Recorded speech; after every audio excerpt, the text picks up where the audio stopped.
예, 곰이 보이죠? 우리 동요 중에 곰 3마리가 한 집에 있어. 아빠 곰, 엄마 곰, 애기 곰. 이런 귀여운 곰이 아닌 것 같습니다. 바다 건너 일본에서는 사람들을 습격하는 곰 때문에 난리가 났다고 합니다. 예, 얼마나 지금 인명피해가 나고 있는 거예요, 일본에서? 하루 2명이나 곰의 습격으로 인명 피해가 있었는데요.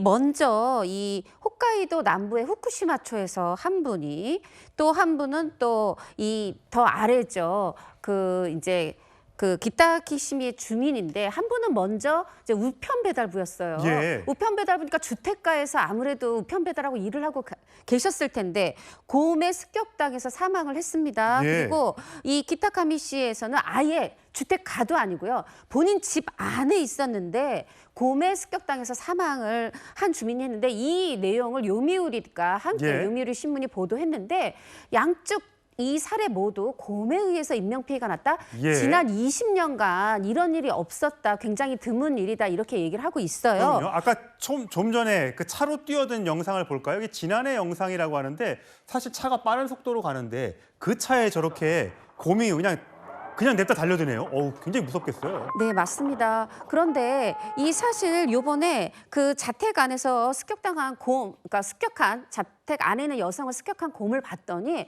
4년 전에 또 이 논밭에서 일하고 있던 70대 여성을 또 공격했던 DNA 네. 검사를 했더니 같은 곰이라고 해요. 아. 그런데 그러면은 왜 이렇게 이 곰이 민가까지 내려올까? 사실 이 지역 위에 있는 산에요. 이 곰들이 도토리를 먹는데, 네. 도토리 먹이가 많이 부족하고, 그래서 이제 민가로 내려왔는데, 민가에 요즘 이 일본도 마찬가지로 도시로 많이 떠나고 이 인구 밀도가 줄어들고 이 논밭이 방치가 돼 있다고요. 예. 그러다 보니까 좀 더 어떻게 보면 곰이 여기서 먹이를 구할 수 있겠구나 하고 내려온다고 하는데, 그렇군요. 이게 수치가 나와 있는 게 있더라고요. 이제 2016년, 17년만 해도요. 이 산속에서 곰에게 당했다 하는 부분이 59%였고요. 이 주택가에서 당했다, 이게 13%였거든요. 그런데 6년, 7년 지나서 2023년 통계를 보니까 산림에서 이런 곰에게 피해를 입었다는 32%, 절반으로 줄었어요. 예. 그런데 이 민가에서 당했다는 거는, 아까는 2016년, 17년은 13%였는데 무려 거의 3배 가까운 38%로 늘었습니다. 그렇군요. 그만큼 지금 곰들이 자꾸 민가로 내려오다 보니까 지역 주민들 굉장히 불안에 떨 것 같고요. 근데 이게 주거지를 당연히 급습하니까 인명피해도 나고 위험한데, 그러다 보니까 곰 대비 훈련을 한다면서요? 맞습니다. 이 사람에게 곰탈을 씌워놓고, 이 말하자면 곰의 어떤 곰 관련 사고가 나면 우리가 이렇게 대처해야 된다.